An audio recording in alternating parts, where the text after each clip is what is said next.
തീർച്ചയായിട്ടും കോൺഗ്രസിനത് ഗുണകരമായിട്ടുള്ള കാര്യമല്ല. താങ്കൾ പറഞ്ഞ പോലെ എന്തോ ഒരു പ്രശ്നം എവിടെയോ ഒരു തടസ്സമായിട്ട് നിൽക്കുന്നുണ്ട്.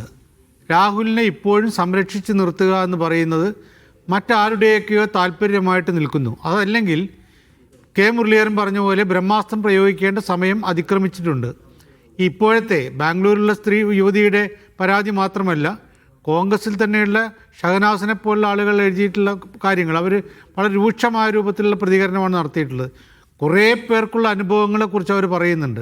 എനിക്കറിയാം ഇന്ന ആളുകൾക്ക് കോൺഗ്രസിലെയും മഹിളാ കോൺഗ്രസിലെയും അതേപോലെ തന്നെ യൂത്ത് കോൺഗ്രസിലെയൊക്കെ പല ആളുകൾക്കും സ്ത്രീകൾക്ക് അനുഭവങ്ങൾ ഉണ്ടായിട്ടുണ്ടെന്ന് അവർ പറയുന്നു. അപ്പോൾ ഈ ഘട്ടത്തിൽ സത്യത്തിൽ വേണ്ടത് VM സുധീരൻ ഇപ്പോൾ പറഞ്ഞ പോലെ ഇനി ഒരു നിമിഷം പോലും അവസരം കൊടുക്കാതെ, ഒരു നിമിഷം പോലും പാഴാക്കാതെ രാഹുൽ മാങ്കൂട്ടത്തിലിനെ പാർട്ടിയിൽ നിന്ന് പുറത്താക്കുകയാണ് വേണ്ടത്. കാരണം അങ്ങനെ ആകുമ്പോൾ ഇതുവരെ ചെയ്ത കാര്യങ്ങൾ മറ്റൊരു പാർട്ടിയും കോൺഗ്രസ്സുകാർ പറയുന്നത് വളരെ ശരിയാണ്.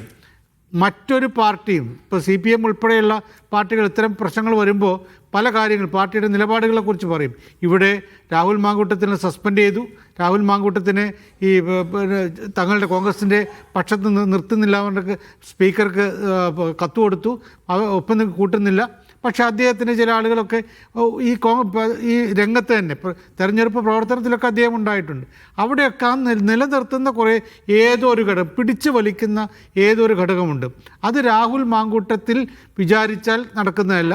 അതിനപ്പുറത്ത് ആർക്കൊക്കെയോ താല്പര്യമുണ്ട്.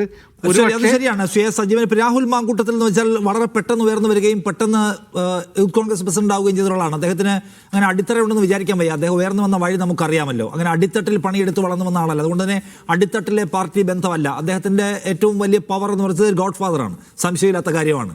അപ്പോൾ ഞാൻ വളരെ ഡയറക്റ്റായി ചോദിക്കട്ടെ, അദ്ദേഹത്തിന്റെ ഗോഡ് ഫാദർ എന്ന് ചോദിച്ചാൽ എല്ലാവർക്കും അറിയാം, അത് ഷാഫി പറമ്പിലാണ്.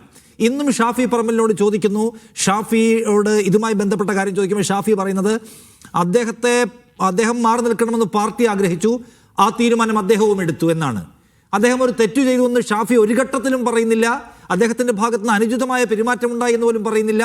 അദ്ദേഹത്തെ ഞങ്ങൾ സസ്പെൻഡ് ചെയ്തു എന്ന് പോലും പറയില്ല. പകരം എന്താണ്, പാർട്ടി അദ്ദേഹത്തെ മാറ്റണമെന്ന് ആഗ്രഹിച്ചു, അദ്ദേഹവും സ്വമേധയാ തൻ്റെ ഒരു നൈതിക ബോധത്തെ മുൻനിർത്തി ആ തീരുമാനം എടുത്തു എന്നേ എപ്പോഴും പറയൂ. 3 തവണ ഞാൻ കേട്ടിട്ടുണ്ട്. 3 തവണയും ഷാഫി പ്രതികരിച്ചിട്ടുള്ളത് ഒരു ബാലൻസ്ഡ് ആയിട്ടാണ്. കാരണം രാഹുൽ മാങ്കൂട്ടത്തിലും അക്കാര്യത്തിൽ സ്വയം ഒരു നീതി ബോധം കൊണ്ടു നടന്ന ആളാണ് എന്ന മട്ടിൽ. അപ്പോൾ ഇത്തരത്തിൽ പാർട്ടി നേതൃത്വത്തിന്റെ പൊതുവികാരത്തിൽ നിന്ന് ഇപ്പുറത്ത് നിന്ന് വർത്താനം പറയുന്ന ഒരേ ഒരാൾ ഷാഫി പറമ്പിലാണ്.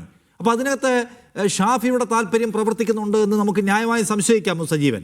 തീർച്ചയായിട്ടും ഷാഫി പറമ്പിലിൻ്റെ താല്പര്യമാണ്. ഷാഫി പറമ്പിൽ താങ്കൾ പറഞ്ഞ പോലെ ഇതുവരെയും ഈ മറ്റു പല നേതാക്കന്മാരും തള്ളിപ്പറയുന്ന അവസ്ഥയുണ്ട്. അദ്ദേഹം തെറ്റ് ചെയ്തിട്ടുണ്ടെങ്കിൽ നടപടി വേണമെന്നൊക്കെ പറയുന്നു. പക്ഷേ ഷാഫി പറമ്പിൽ ഇതുവരെ അങ്ങനെ പറഞ്ഞിട്ടില്ല. ഷാഫി പറമ്പിൽ മാത്രമല്ല, ഈ AICCയുടെ സംഘടനാകാര്യ ജനറൽ സെക്രട്ടറി KC വേണുഗോപാൽ പോലും ഈ മറ്റ് നേതാക്കന്മാർ പറയുന്ന പോലെ കർക്കശമായിട്ടുള്ള നിലപാടിലേക്ക് ഇതുവരെ വന്നിട്ടില്ല.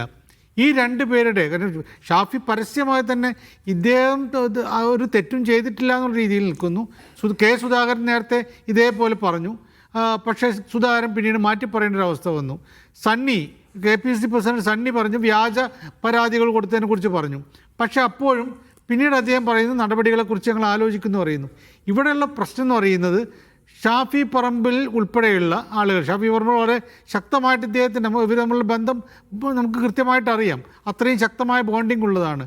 അതിനപ്പുറത്തും ചില താല്പര്യങ്ങൾ ഉണ്ടോ എന്നുള്ള ഒരു സംശയമുണ്ട്. കാരണം അവിടെ ഷാഫി പറമ്പിൽ മാത്രം വിചാരിച്ചാൽ ഇത്രയും നേതാക്കന്മാർ ഒക്കെ ഉണ്ടായിട്ടും എന്ന് വെച്ചാൽ ഇദ്ദേഹത്തെ പുറത്താക്കണമെന്ന് ആഗ്രഹിച്ച ആളായിരുന്നു. തുടക്കം മുതൽ തന്നെ വളരെ അഡമൻ്റായ പൊസിഷൻ എടുത്ത് VD സതീശനാണ്. അപ്പോൾ VD സതീശൻ്റെ ഒരു പൊസിഷൻ ഫൈനലി സക്സസ്ഫുൾ ആവുന്നു എന്ന് ആഗ്രഹിക്കാത്ത ആളുകൾ അങ്ങനെ കാണാമോ എന്നെ?